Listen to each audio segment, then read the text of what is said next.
அல்ஹம்துலில்லா, புகழ் அனைத்தும் அல்லாஹ் ஒருவனுக்கே உண்டாகட்டுமாக. அல்லாஹ்வினுடைய மாபெரும் கிருபையினால் 3ஆம் நாள் தராவி தொழக்கூடிய பாக்கியத்தை அல்லாஹு தஆலா நம்மவர்களுக்கு தந்திருக்கிறான். அல்ஹம்துலில்லா.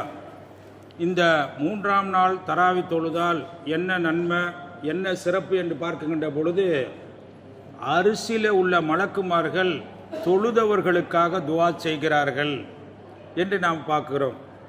அல்லாஹு தஆலா சூரத்துல் பக்கராவில் ஒரு வசனத்தை பற்றி அல்லாஹு தஆலா சொல்லி காட்டுகிறான்.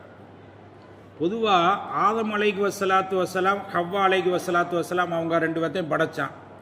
படைச்சிட்டு முதலாக இறைவன் என்ன உத்தரவிட்டான்?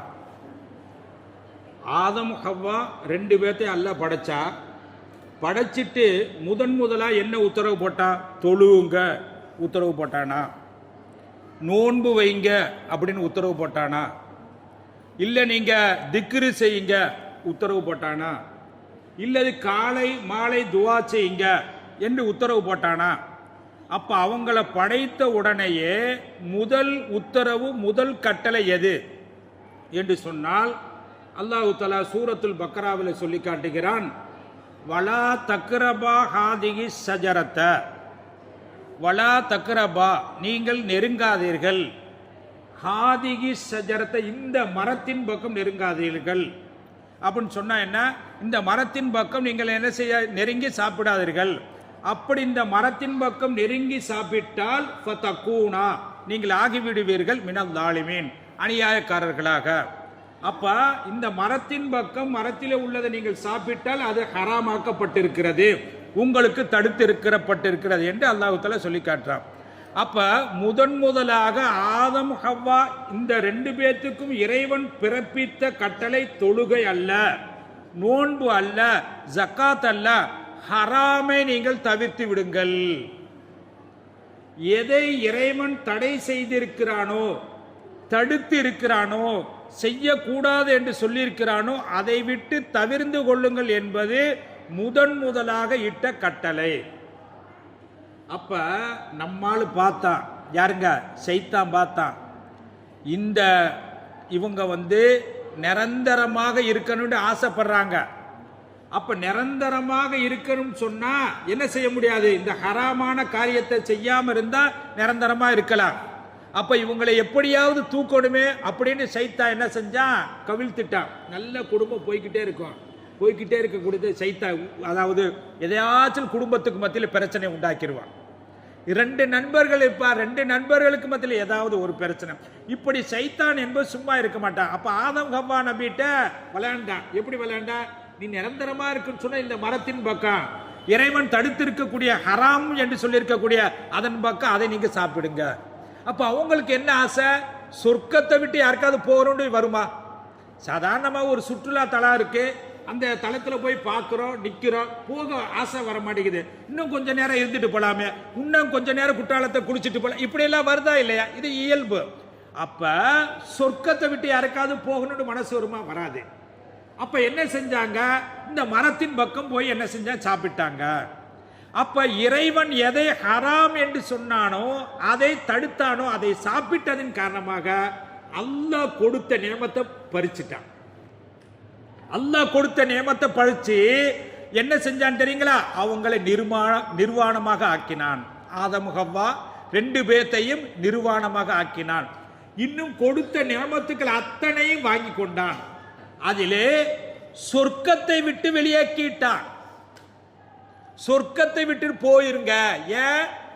எனக்கு நான் தடுத்த அந்த ஹராமானவற்றை நீங்கள் சாப்பிட்டால் இந்த சொர்க்கத்திலே இருப்பதற்கு தகுதி இல்லை. நான் எதற்காக சொல்ல வருகிறேன் சொன்னால், ரமலானுடைய மாதத்தில் மட்டும் எல்லா காலங்களிலும், குறிப்பாக ரமலானுடைய மாதத்தில் நிறைய அமல் செய்யக்கூடிய நாம் ஹராமை விட்டு தவிர்ந்திருக்க வேண்டும். எப்படிங்க? ஹராமை விட்டு தவிர்ந்திருக்க வேண்டும். அப்படி ஹராமை விட்டு நாம் தவிர்ந்திருந்தால் தான் சொர்க்கத்திற்கு செல்ல முடியும். ஹராமை விட்டு தவிர்ந்திருக்கவில்லை என்று சொன்னால் எப்படி? நாம் இஃப்தாரிலே சாப்பிடுகிறோம், குடிக்கிறோம், இந்த குடிக்கக்கூடிய பானம் ஹலாலா, சாப்பிடக்கூடிய உணவு ஹலாலா, சகரிலே சாப்பிடுகிறோம், இந்த உணவு ஹலாலா, இந்த பானம் ஹலாலா, கிடைத்ததையெல்லாம் நாம் உட்கொண்டோம் என்று சொன்னால் அது ஹராமா ஹலாலா என்று நாம் பார்த்து சாப்பிட்டோம் என்று சொன்னால், ஹராம் சேரவில்லை என்று சொன்னால் சொர்க்கத்திற்கு தகுதியானவர்களாக ஆகிவிடும். ஹராம் நம்முடைய உணவிலே பானத்திலே சேர்ந்து விட்டால் சொர்க்கத்திற்கு இருந்தவர்களே கீழே இறக்கப்பட்டார்கள் என்று சொன்னால் நாம் சொர்க்கத்திற்கு செல்ல முடியுமா? முடியவே முடியாது. எப்படி என்று நாம் பார்க்கின்ற பொழுது அல்லாஹு தஆலா குர்ஆனிலே சொல்லி காட்டுகிறான். எப்படி என்று சொன்னால், அதாவது யா அய்யுஹல்லதீன ஆமனு குலூ மின் தய்யிபாத்தி மா ரஸக்னாக்கும், நீங்கள் ஹராமானவற்றை தவிர்த்து ஹலாலானவைகளை சாப்பிடுங்கள். வஅமலு சாலிகா, நல்ல அமல் செய்ய முடியும். எப்படிங்க? நம்ம சொல்றோமா இல்லையா? நல்ல உடல் தாக்கத்து இருந்தால் தாங்க நிறைய அமல் செய்ய முடியும், நிறைய காரியம் செய்ய முடியும் என்று. அப்ப அதே போல ஒரு லாரி இருக்கிறது, ஒரு வண்டி இருக்கிறது. வண்டியை நிப்பாட்டுறாங்க, இறக்கத்துல நிப்பாட்டுறாங்க. இப்ப வண்டியை நிப்பாட்டினாலும் இறக்கத்துல நிப்பாட்டுறப்ப வண்டி என்ன செய்ய, அப்படியே லேசா நவுந்துகிட்டே போகும். பாத்தீங்களா இல்லையா? பார்த்திருப்போம். அப்ப அதுக்கு என்ன செய்வாங்க, இறக்கத்துல வண்டி நிப்பாட்டின உடனேயே சின்ன கல்லு அல்லது ஒரு கட்டையை கொடுத்து அணை கொடுப்பாங்க. எப்படிங்க? அது செல்லாம இருப்பதற்கு என்ன செஞ்சிருவாங்க, இறக்கத்துல இருக்கிற ஒரு சின்ன கட்டையா. அந்த வண்டி பிரம்மாண்டமா இருக்கும், அந்த வண்டி அளவு என்ன செய்ய மாட்டாங்க, அணை கொடுக்க மாட்டாங்க. சின்ன கட்டையை கொண்டு என்ன செய்ய கொடுப்பாங்க, அது என்ன செஞ்சிடும், போகாம நின்றும். இதே போல இரவு பகலா நிறைய அமல்களை எல்லாம் செய்து சின்ன இருக்கக்கூடிய அந்த ஹராமானவற்றை, ஹராமான பானத்தை, ஹராமான உணவை சாப்பிட்டால் நாம் நம்முடைய அமல்கள் எல்லாம் வீணாகிவிடும். இரவு பகலாக நிறைய அமல்கள் செய்வோம்.